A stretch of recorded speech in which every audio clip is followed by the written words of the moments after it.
Hey guys, welcome back to another video, and today's video I want to talk about 5 things I don't like about this car.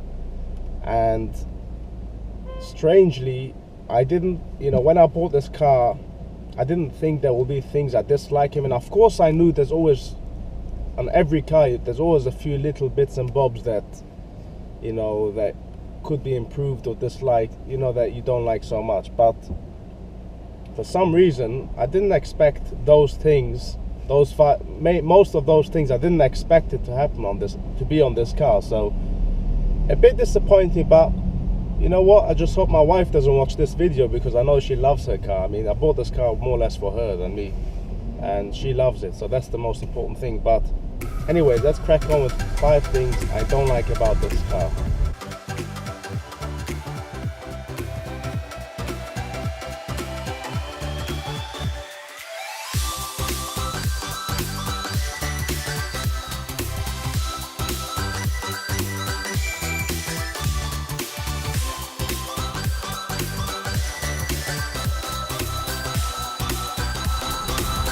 First thing I don't like about my Fabia VRS is the fuel economy. It's a 1.4 litre engine, petrol, turbocharged and supercharged. Sorry, my voice. So obviously you wouldn't expect it to drink much fuel, unless you're putting your foot down or revving it up to the red line. But when you do local driving down A roads or down main roads or traffic like this, I wouldn't expect it to drink like crazy, especially from a small engine like this. But since having it now 1 month, I would say that the fuel economy isn't great. I mean, it's not terrible, but it isn't great. For example, a full tank, which we're actually going now to fuel up because we low on fuel, a full tank of petrol is about 55 pounds on the car, and it will only give me about 240 miles. To me, it's a bit low, because compared to the other cars like the 335i, which is about 70 pounds a full tank, I'll get around 280 miles a tank, 300 miles a tank. But obviously it's a bigger engine. I mean, it's nearly what? It's two times bigger than this, and it's just like kind of I wouldn't expect this car to drink that much. This is the first thing I don't like about this car. And it's fuel time again.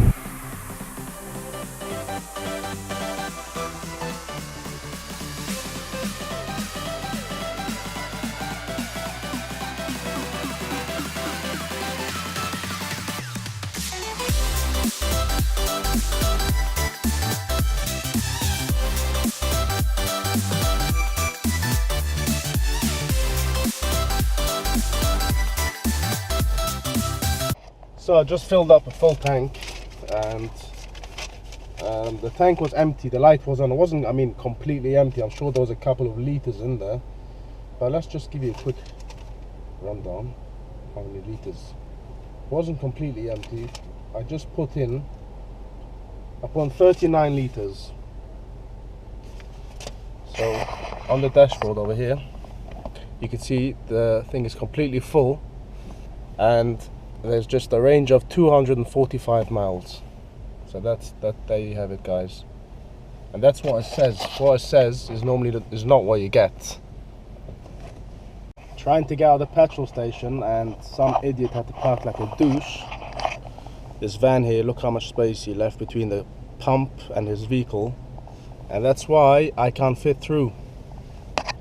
The second thing I hate about this car is oil consumption. This car goes through so much oil. Let me give you an example.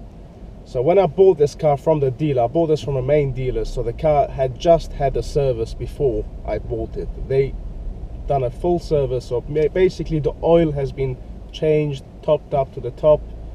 And about a week and a half ago, I just randomly checked the oil, not because any lights or anything came on the car. I mean, obviously you don't wait for that to happen, but randomly I just decided to check the oil, which I didn't even think about, because I knew it just had a service. I thought, you can give it, normally a normal car you can give it a month and a half, 2 months, if you're not doing crazy miles to check. So Anyways, I just randomly checked the oil, and very surprisingly it was very low on oil. So obviously immediately I topped it up with about a half a liter, and I checked it again afterwards, and it wasn't completely full. I knew it needed slightly more, but you know, it was enough for until I add in more because I had to go and buy more. So yesterday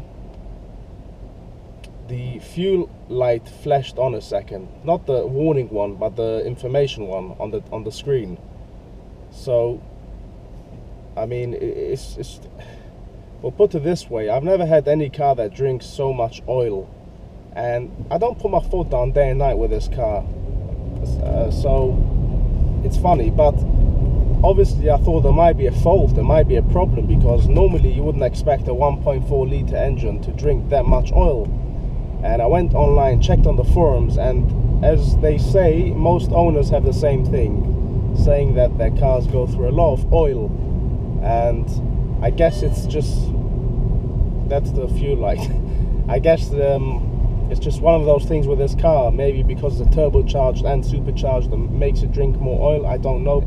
It goes through a lot of oil. In fact, we're going now to buy another liter of oil to top up this car again. So I guess every month I'll be topping up oil, which is a bit more than usual, because it's not that I do thousands of miles a month. So that's a bit, but it's another thing I don't like. So the third thing I don't like about this Fabia VRS is the gearbox. It's a DSG gearbox. I think it might be a love or hate gearbox. Some people like it. I personally, I don't like it. It's not my thing. I said it a few times on previous videos. But as I said, I could live with it. It's not that, you know, I'll go crazy. I can live with it. It's not a problem. However, the pedal shifts on this car are actually quite good. They work very, you know, they work well. They're quite instant, and I didn't expect it to work that good on this car, to be fair. And I was quite surprised. So that blew me away. But the actual gearbox, I don't like it. It's not so smooth. You can feel changes. I guess that's DSG, if I'm not mistaken, but I just don't like it. It's not my thing. The next thing I don't like about this car, this one quite surprised me as well. As I bought a Skoda, I expected it to be like a quality product, which I'm not saying it isn't, it is, but there are a lot of little bits and bobs around the car, which I'll show you around, that just don't feel right. They don't feel right, you know, and I thought it just feels a bit cheap. Certain parts of the car just feel cheap, and I know it's not a luxury car, but I didn't expect this from a German brand like Skoda VW to have this kind of quality. So let me show you around some bits, and I'm sure you will understand what I mean. I'll give you an example. See the dashboard now, the lights are off on the dashboard display. So here we got the switch. Shame it doesn't have automatic headlights, but anyways, look at this. I'm going to turn the switch. Look how long it's going to take for the light to actually turn on. Look, 1, 2, 3. Boom. I don't know how well it will come on camera, but it actually takes like 2-3 seconds until the actual light, look.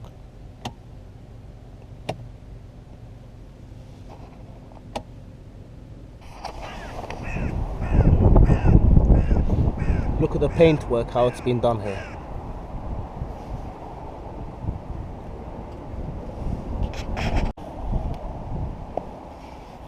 Just doesn't like, the finish just doesn't look right here. It just doesn't look nice and clean. Look at the finish. And no, this car has not been involved in an accident or totaled or anything like that, so you can't blame it on one of those stuff. But just look at the finish. Sorry, the car's very dirty as well. And the final fifth thing I hate about this car is this one is funny. There's no electric windows in the back doors. Funny, right? Doesn't make sense.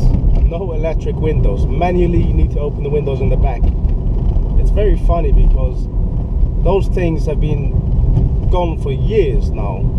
And this car, as it's not new, but it's a 2012 car, I wouldn't expect it to have manual windows in the back. In the front we have electric, but in the back, that's just weird to me.